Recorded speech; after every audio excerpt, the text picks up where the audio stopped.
Okay, the limb method. Okay. Okay.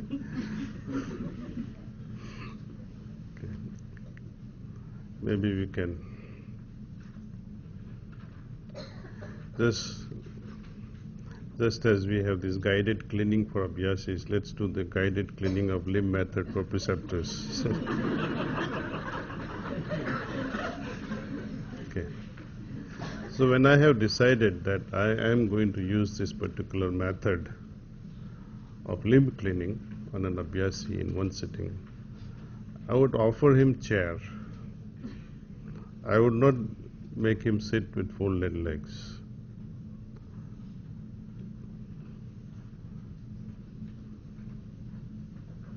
Make him sit on the chair. But if he still insists, okay, you sit there, then you use the regular method.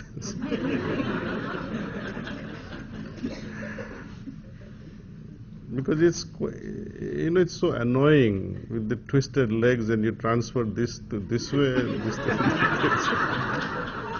this. It's very annoying. I have found it's very difficult, and my mind is not able to get over this knot formed by the legs.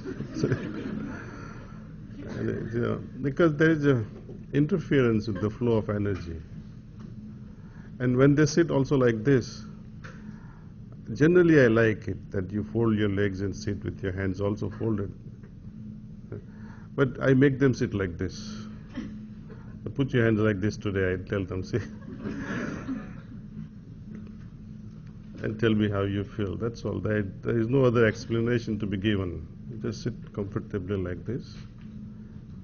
So now you can say, please begin meditation, and you transmit to the heart first. Try to understand the condition and the level of grossness spread all through the body. See?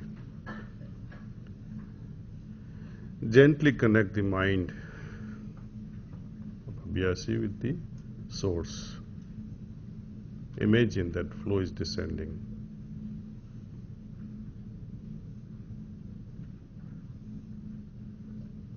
And when you feel that the connection has been made, draw that descending power towards the heart.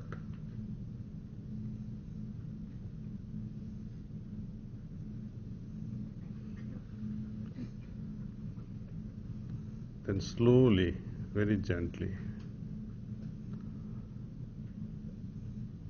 draw that flow of energy from the heart towards the left shoulder, and allow it to descend through arm. Think that while it is flowing below, with this flow, it is also clearing the complexities, impurities, grossness from that part of the body.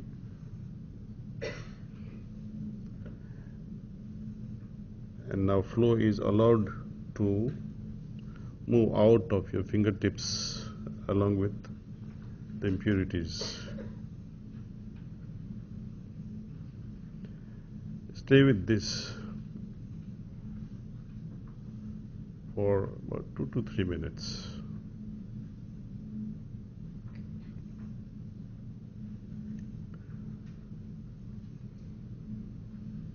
After 2 to 3 minutes, gently give it a pause. Don't stop it altogether. Slow it down. After slowing it down, bring it to its standstill, where heart is now. It continues to receive from above, but there is no flow going anywhere from the heart. Now the flow should be diverted to left leg through the torso. Let it descend, upper leg, carrying it with it the impurities.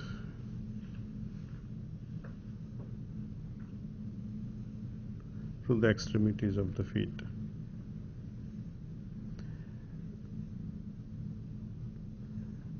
This has also to be done gently, like 2 to 3 minutes means the upper leg can be in 1 minute, the lower leg in another 1 minute, and the rest of the feet for another minute. And gently bring it to standstill,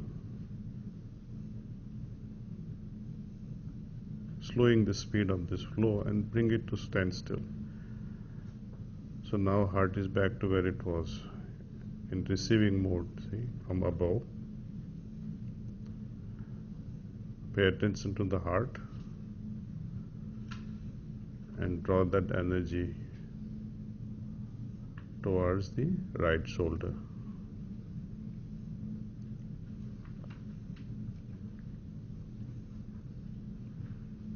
Allowing the impurities to go along with it, flowing out of the system from the right extremities of the hand.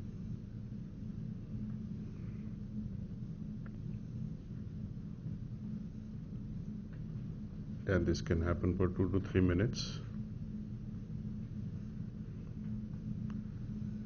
Slow it down, bring it to standstill. Pay attention to the heart and draw that flow again towards the right leg through torso. Slowly let it descend into upper leg and then lower leg and then extremities, carrying with it the impurities. This can take another 3 minutes or so.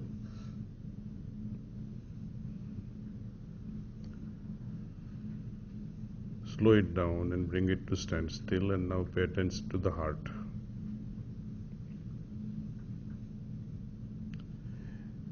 Usually without studying any further or reading, I go through the second round for a shorter duration on each limb, maybe half the time that I had spent earlier.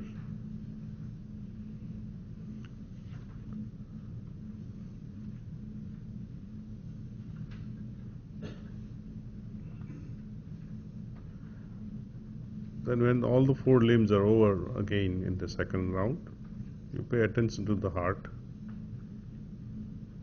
and you will see the entire system is now thoroughly cleaned up. That's when you transmit Master's love from your heart to the Abhyasi's heart, and whatever you like to infuse some quality, that you can do it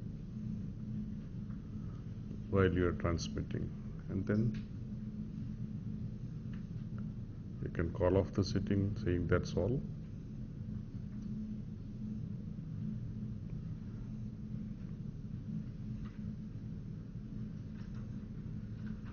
So that's the limb cleaning. Okay, next. Is that something you do only every once in a while, or as needed, I guess? As needed. Master, can this be done for long distance and in absentia, or is it only face-to-face sittings?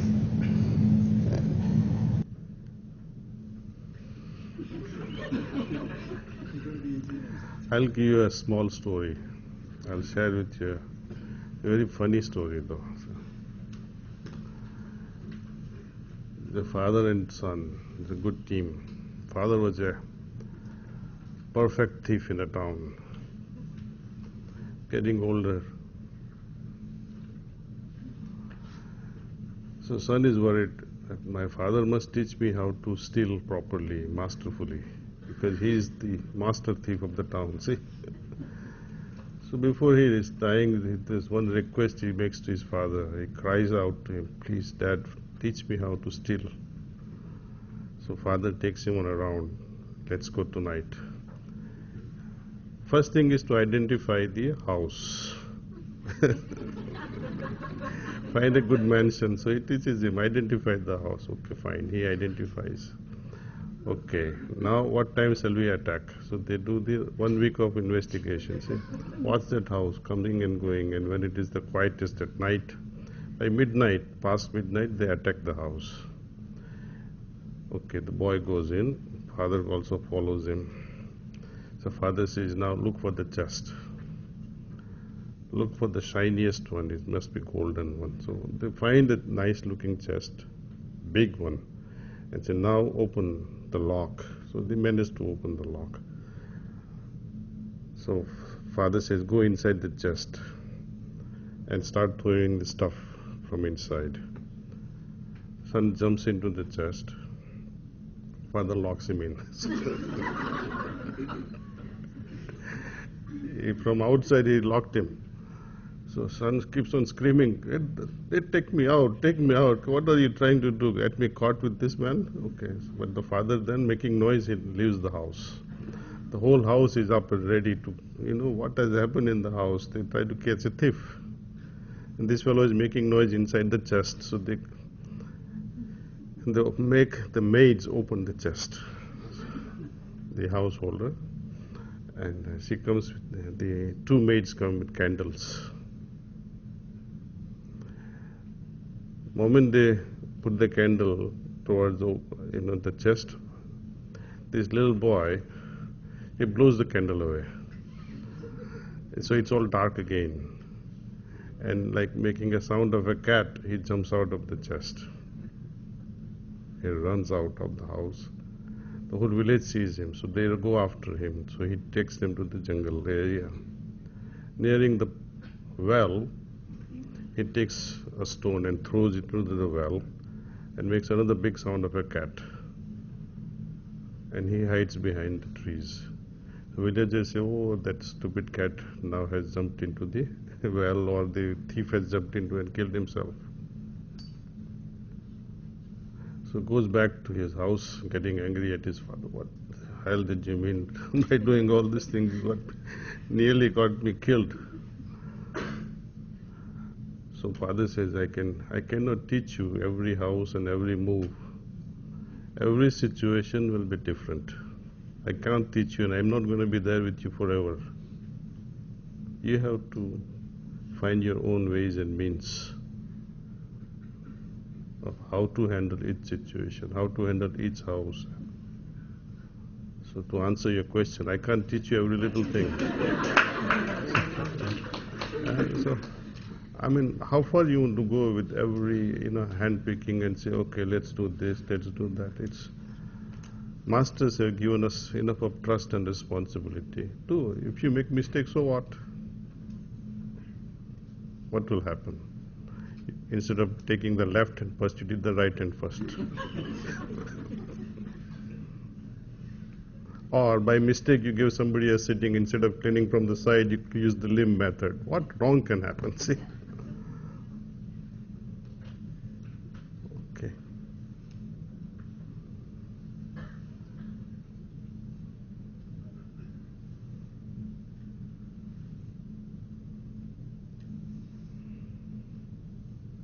Thing is, we have to do with confidence. Whatever we do. Oh, I had to use this method or that method. Gaya comes, you're finished.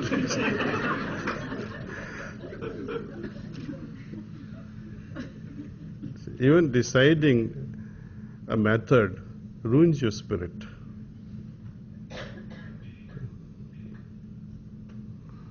After selecting the method, oh, master, come and take the sitting.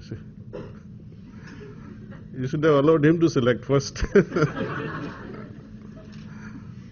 Anyway, so confidence is needed and courage. There are no mistakes in Child Marg. Even if you do wrong things, it will turn out to be right. See? As far as methodology is concerned. The corrective force is always there. See? You have seen how we do the relaxation, right? We move it from the leg upward. How is it different from this limb method? It's just the reverse order. Did you think of it?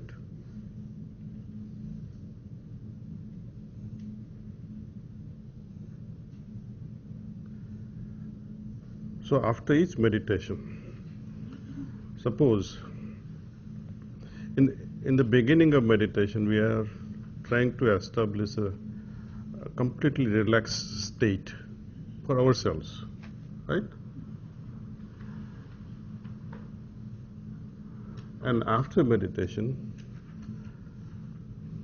it will be wonderful if you can see the condition which is in the heart, the feelings that you have in the heart, which is so deeply rooted inside.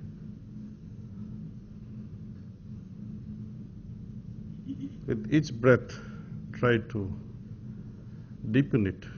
You see, the other day I was trying to share enlivening the condition.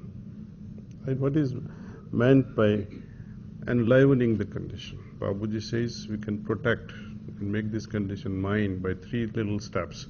Enliven the condition, imbibe the condition, and merge in the condition. If you have a pokey face and so, oh my God, this condition is not so good. How are you going to? Or you may have wonderful sitting, but again you recapture your sadness and so, oh, the thing is still bothering me. Condition is good. So now you have created schisms. You have created polarity in yourself. See? So with sad heart, with irritated heart, angry heart, even the best condition will be spoiled. That's why the need for cheerfulness, joy, state inside, that's the only thing that will enliven the conditions. It will give new life to it.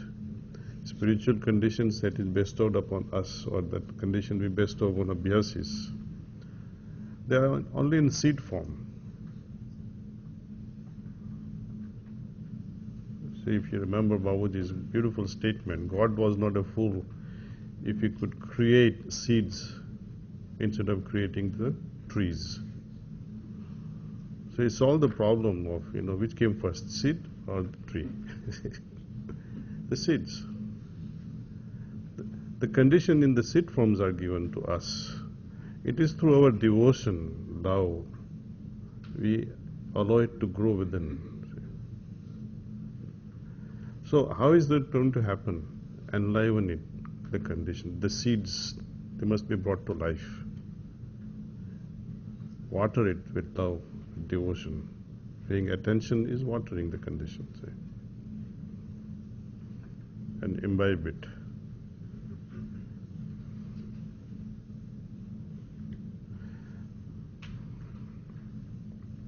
And once you pay attention to this, remaining absorbed in the state, you automatically develop such a state where you feel absolutely drowned in it, say. Drowning in that state. And when you are drowned in it, what we call sayujjata, you become one with it. Then there is no exercise of maintaining the condition, because it has become you. It has become part of our being, see. So feeling has to move into entire system, not just in the heart, that I feel it here. But then allow that what we have been doing, heartfulness, relaxation, see. Likewise, whereas as we go back to the heartfulness exercise, you see, what do? We relax over a period of 3 minutes, 4 minutes, right? Instead of that, try to relax with one breath. As you inhale and exhale, you have made one cycle from here. With exhale, you have come out of this way. Can you figure it? Allowing with its inhalation, touching this crown. With exhalation, you are going out. It's in the beginning.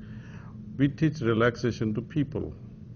1 time, 2 times, 3 times. But not every time during group satsang and individual sittings. That will be foolishness. Meditating for us, all our life, it will be also a foolishness. You should become meditative right away. So likewise, when we try to relax, one inhalation, one exhalation, and put you in a state of relaxation. Right? Now, The same method you can apply for condition. Holding that condition, letting it go and touch both the extremities of my being. See? And if you take few breaths like that in that state with that feeling,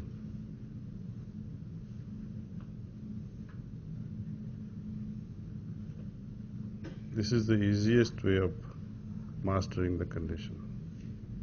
It becomes part of you, see.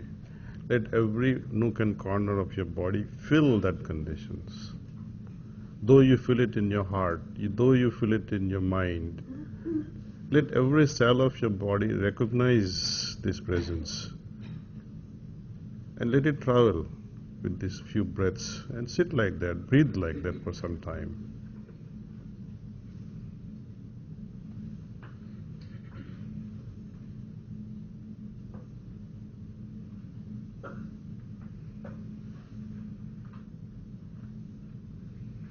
And that's how we master maintaining, enlivening, drowning in the condition. And then it becomes you. I mean, that condition is yours then. You can never lose it. Same thing you can do, you are in the office. Just one breeze of air and you are in again, see. Okay. So I would like that you all give each other a sitting. Preceptor.